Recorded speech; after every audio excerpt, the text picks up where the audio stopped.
Welcome back to my inner sanctum. I'm your hostess, Countess Elizabeth, mistress of the macabre. Man always has a fear of what could be lurking in the dark. Is it safe out there, or are there eyes watching you in the darkness?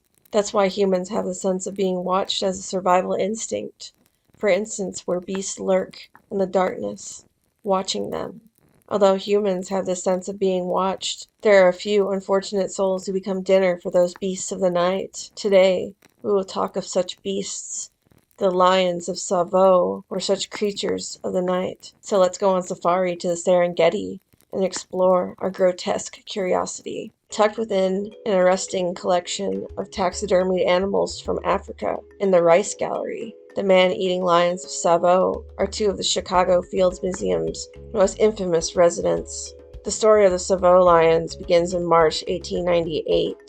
When a team of Indian workers led by British Lieutenant Colonel John Henry Patterson arrived in Kenya to build a bridge over Tsavo River as part of the Kenya-Uganda Railway project. The project, it seemed, was doomed from the start. As Bruce Patterson, no relation to Colonel Patterson, writes in his book, The Lions of Tsavo, few of the men at the railhead knew the name itself was a warning. Tsavo means place of slaughter in the local language. That actually refers to the killings of the Maasai people who attacked weaker tribes and took no prisoners, but it was still a bad omen. The two maneless lions mysteriously developed a taste for humans and went on a killing spree. Lieutenant Colonel Patterson and company had only just arrived when they noticed that one of their men, a porter, had gone missing. Probably thinking, what could have happened to him? A search quickly uncovered his mutilated body. Patterson, fearing that a lion had killed his employee, set out the next day to find the beast. Instead, he stumbled upon other corpses, all men who had disappeared from previous expeditions. The lions stalked and killed an alleged 135 railway workers. Crews tried and failed to scare the lions away, forcing people to flee the area and halting construction on the bridge. By April, the count had grown to 17, and this was just the beginning. The killings continued for months as the lions circumvented every fence, barrier, and trap erected to keep them out. Hundreds of workers fled the site, putting a stop to the bridge construction. Those who remained on the railway lived in fear of the night. Lieutenant Colonel Patterson took matters in his own hands so that work could continue on the railway. The violence didn't end until December, when Patterson finally stalked and killed two lions that he blamed for the killings. It wasn't an easy hunt. The first lion fell on December 9th, 1898, but it took Patterson nearly 3 more weeks to deal with the second. Colonel Patterson later told the story of the lions and the hunt that eventually took them down in his book, The Man-Eaters of Tsavo and Other East African Adventures. Patterson reported that the lions' feeding frenzy took the lives of 138 railway workers and native Africans. Later research by the Field Museum scientists drastically reduced the number down to 35, which is still disconcerting. Lieutenant Colonel Patterson turned the fearsome felines into trophy rugs from his hunt, and they remained harmless floor ornaments until 1925 when he sold them to the Field Museum during a trip through Chicago. Museum staff restored the lions to their former glory, minus the appetite, by mounting them as taxidermy specimens and displaying them as a diorama. A third man-eating lion from Mfue, Zambia, dined on 6 people in 1991. That specimen is also on display in the museum on the ground level, so these beasts can still be seen there today in Chicago. I can only imagine the fear they caused people as these beasts stalked the night.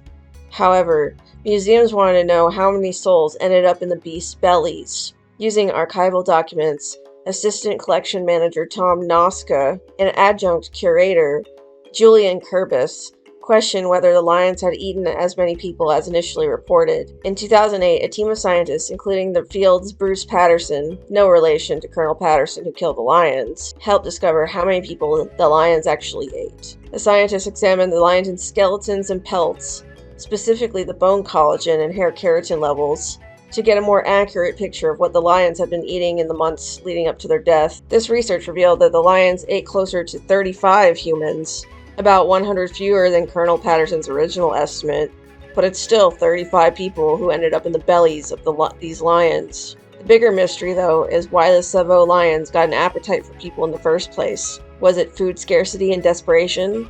Lions do eat people, but it isn't normally part of their diet. Or was it the after effects of a crippling dental injury?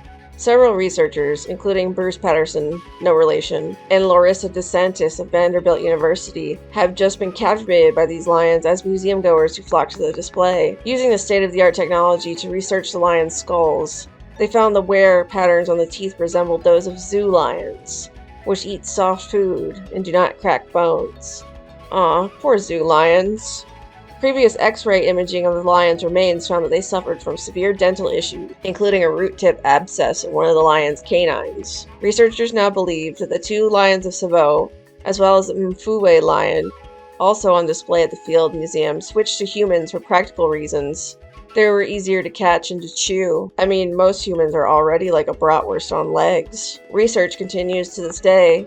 After rediscovering the cave deemed the man-eater's den, in 1997, Noska and Kurbis continued to explore the mysteries of the Tsavo lions, including studying hairs from various prey the lions ate. The lions of Tsavo drive home the fascination and importance of museum collections. Researcher Bruce Patterson says, "It is astonishing that more than 100 years after their death, we can be talking about not only how many people they ate, but the differences in behavior of the two animals, all from hair, skin, and skulls in the research collection."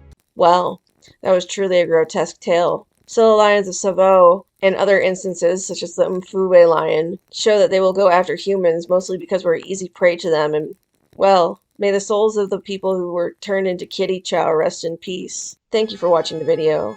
Subscribe, like, and share if you would also like to keep exploring our grotesque curiosity. We will meet again in the darkness of the night.